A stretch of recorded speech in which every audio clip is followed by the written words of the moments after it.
Ramadan ini kan bulan suci, jadi sama seperti dengan kalau tempat itu masjid, itu kan tempat yang suci.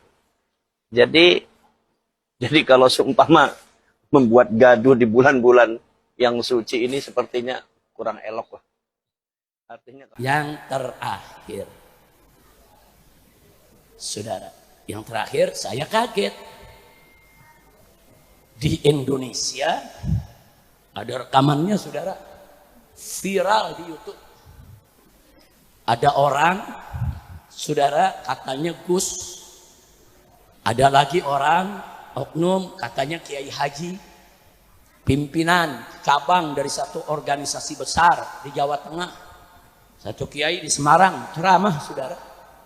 Bahkan di Jakarta, saudara, ada seniman yang kesetanan. Saudara, apa mereka bilang? Ada rekamannya.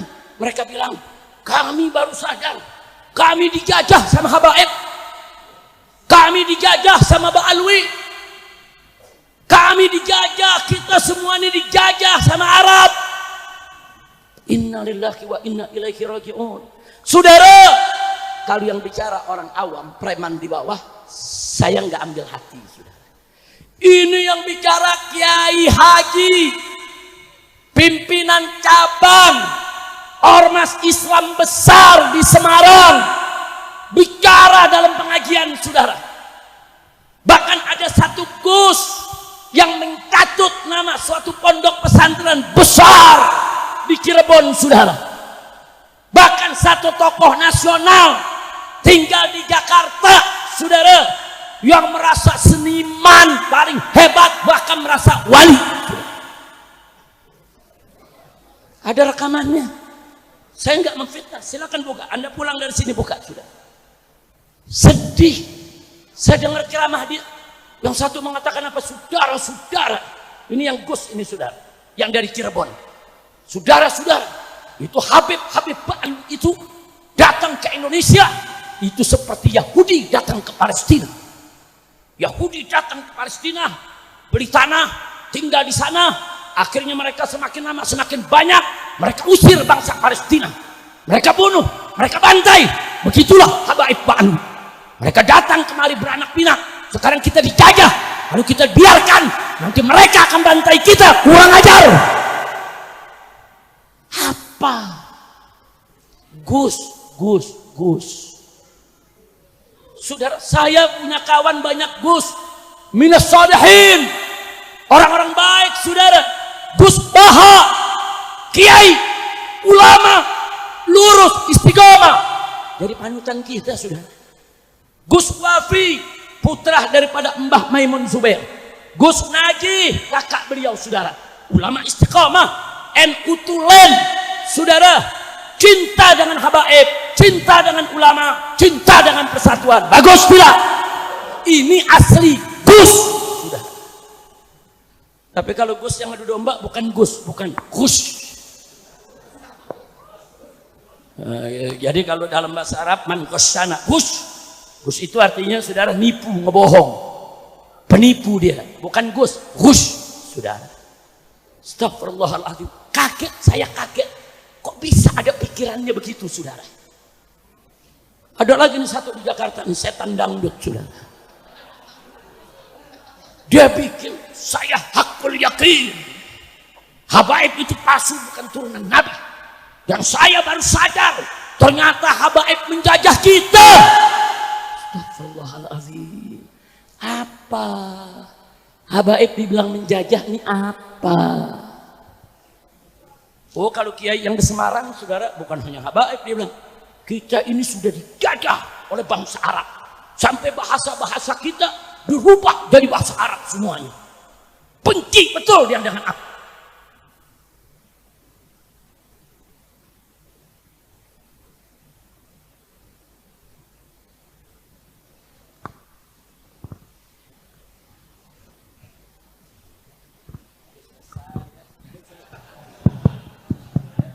Emang disuruh udahan, Bib, udah capek. Udah lanjut. Enggak, saya enggak habis pikir, saudara. Kok ada orang yang bergelar Gus, bergelar Kiai, bahkan dianggap tokoh nasional. Kok ada terfikir ya, habaib itu penjajah? Saudara, Wali Songo itu habaib. Wali Songo itu saudara, itu klannya Azmat Khan. Mereka semua saudara dari klan Ba'alwi saudara. Dan mereka golongan Ba'alwi yang datang pertama di Indonesia.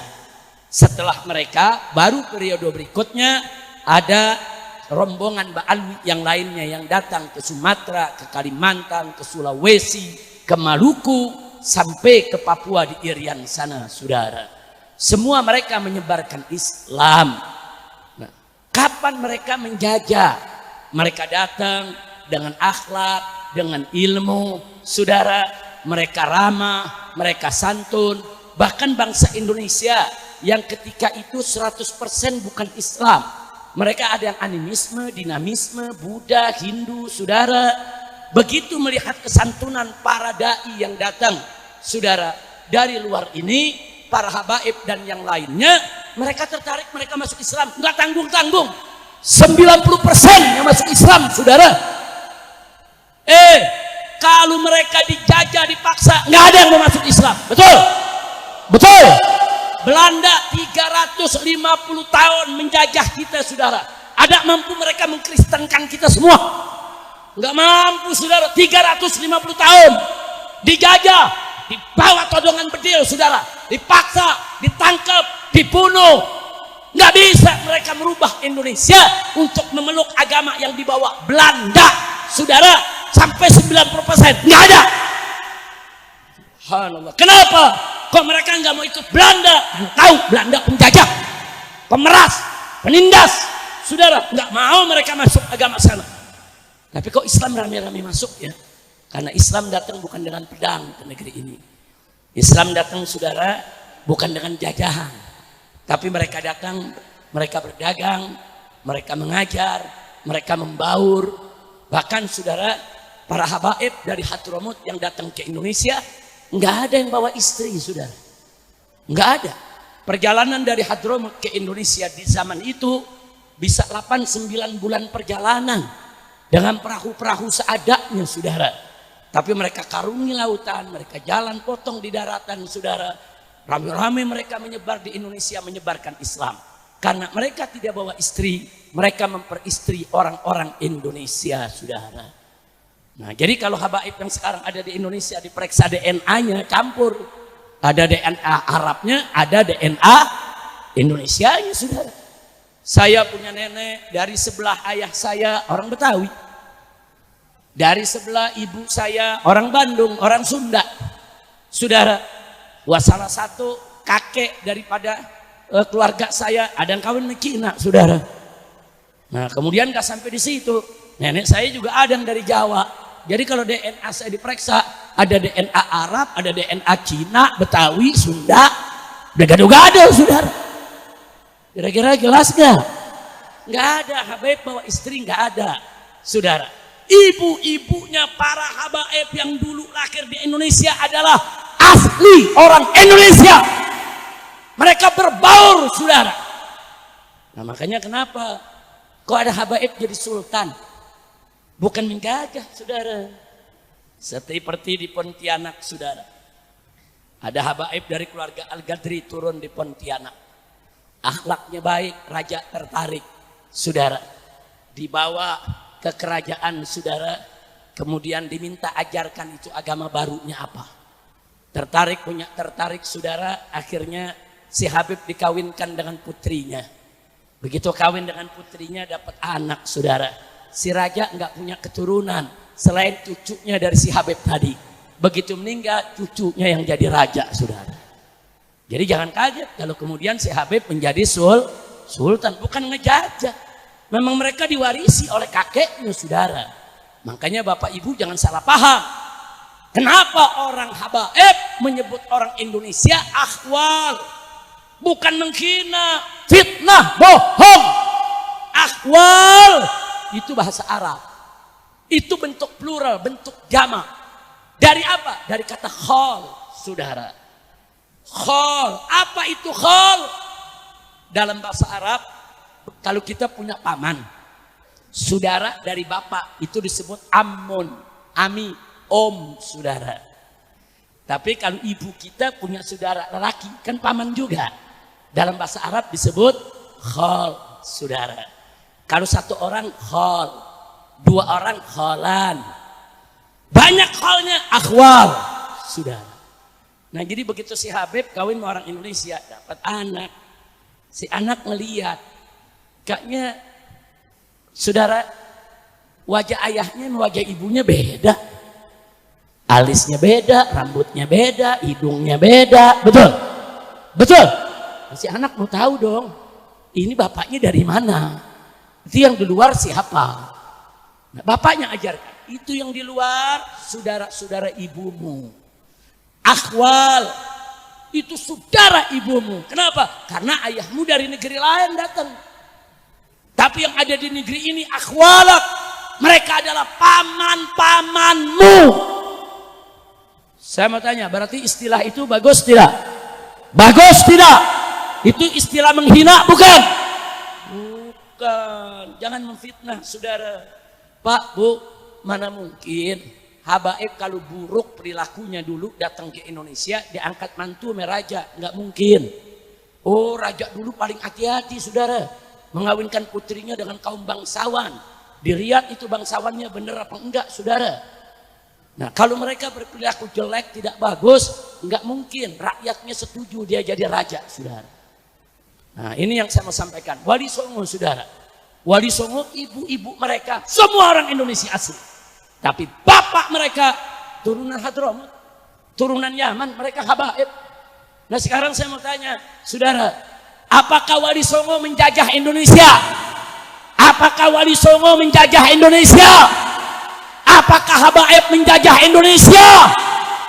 Enggak, habaib dakwah ngajak kita bersaudara dalam agama Memang gitu saya mau tanya, tuh yang ngomong-ngomong kayak tadi saudara merasa Indonesia dijajah sama habaib, ngawur tidak? Ngawur tidak? Yang begini biarkan atau lawan? Biarkan atau lawan?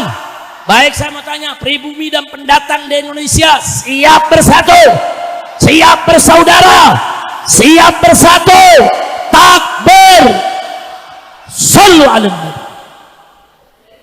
Nah itu yang saya mau sampaikan pada malam hari ini saudara. Jadi saya sedih saudara, sedih, saya menangis. Kok ada ya?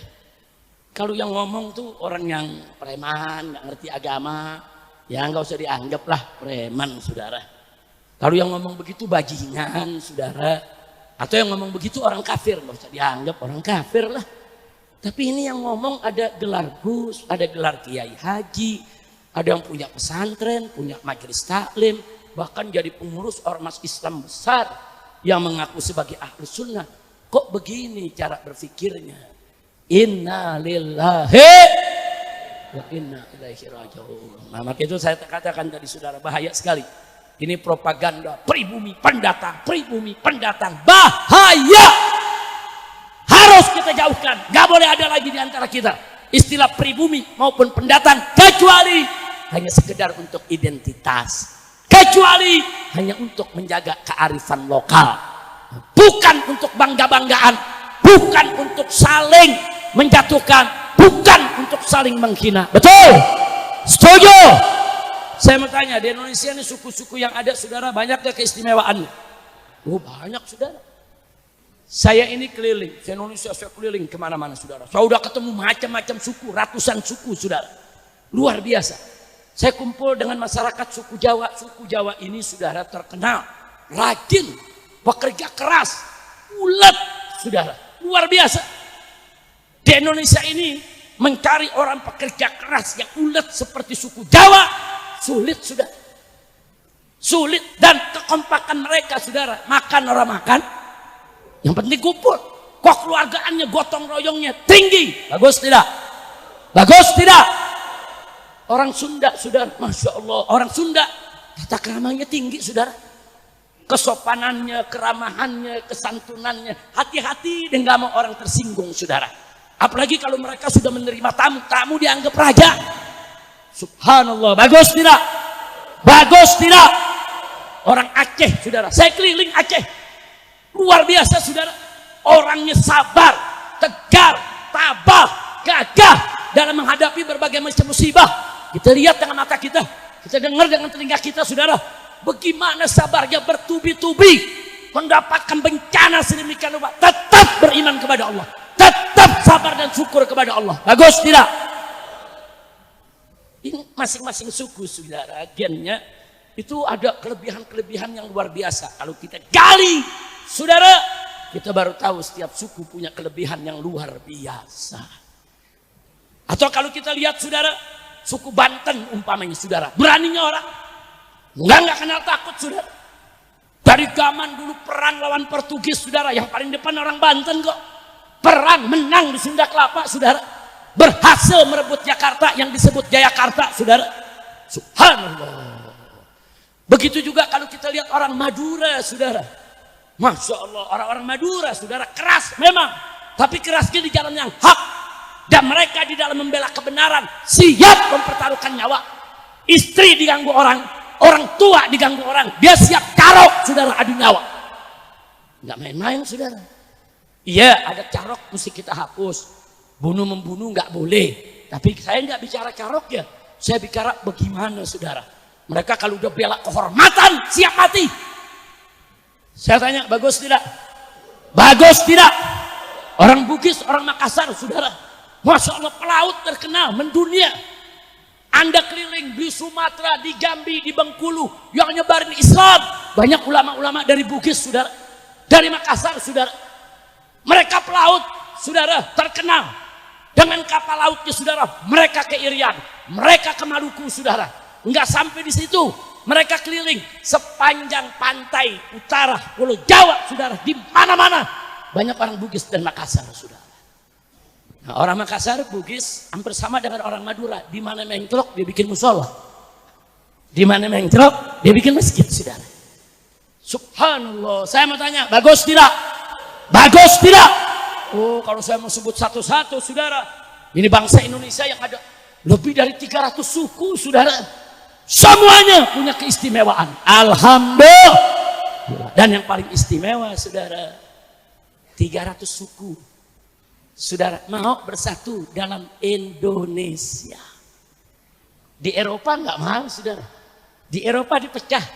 Denmark negara sendiri, Belgia negara sendiri, Italia negara sendiri. Negara kecil-kecil, saudara. Kecil-kecil, tapi Indonesia dari Sabang sampai Merauke 300 suku mau bersatu dalam satu negara. Kenapa mereka mau? Karena mayoritas penduduk Indonesia beragama Islam. Kalau Indonesia bukan Islam, saudara, udah pecah dari kemarin, saudara. Lihat Uni Soviet. Uni Soviet besar, saudara. Tapi akhirnya apa yang terjadi, saudara? Pecah. Pecah jadi negara-negara kecil. Ada Rusia, ada Ukraina, ada Uzbekistan, saudara. Dan seterusnya pecah. Padahal Uni Soviet kuat persenjataannya, kuat bala tentaranya, bisa dipecah. Indonesia, saudara, kalau mau dipecah sama Amerika sebentar. Kalau persenjataan kita nggak kuat kok. Nah, sampai-sampai, saudara, ada candaan. Kalau Indonesia perang di luar negeri, pesawat tempurnya terbang, kata musuh apa?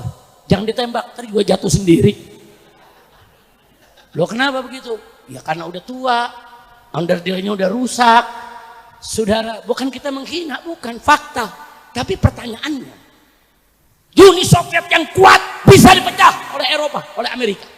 Tapi kenapa Indonesia tentaranya nggak kuat? Tapi kok nggak bisa dipecah? Jawab deh, karena Indonesia mayoritas umat Islam dan mereka bersatu menjadi pertahanan sipil yang luar biasa. Kalimat la ilaha illallah Muhammadur Rasulullah mengikat, menyatukan mereka sehingga walaupun mereka miskin, walaupun mereka lemah, walaupun mereka dilihat tidak berdaya, tapi justru itu sumber kekuatan mereka sehingga sampai hari ini nggak bisa Indonesia dipecah, sudah. Alhamdulillah. Alhamdulillah. Saya mau tanya, itu karunia siapa? Karunia siapa? Karena umat Islam kan diajarin bersatu, jangan pecah, bersatu, jangan pecah. Orang Aceh berkali-kali mau merdeka, saudara. Mau merdeka nggak jadi, mau merdeka nggak jadi, saudara. Kita ajak dialog, mau merdeka nggak jadi lagi, saudara. Kenapa? Karena jiwa Islamnya tetap pengen bersatu. jiwa Islamnya dia nggak mau dipecah. Cuman dia minta merdeka hanya karena kecewa diperlakukan tidak adil, itu aja. Kalau mereka diperlakukan adil, nggak ada Aceh mau merdeka, saudara. Nah, jadi sekali lagi, saudara, ini kelebihan suku-suku di seluruh Indonesia. Walaupun mereka berbeda-beda suku, bahasa, saudara, tapi untuk bersatu dalam NKRI, mereka sepakat, mereka bersatu, mereka nggak terpecah belah. Ini adalah karunia dari Allah. Siapa yang maha besar? Siapa yang maha mulia? Siapa yang maha agung? Takbir!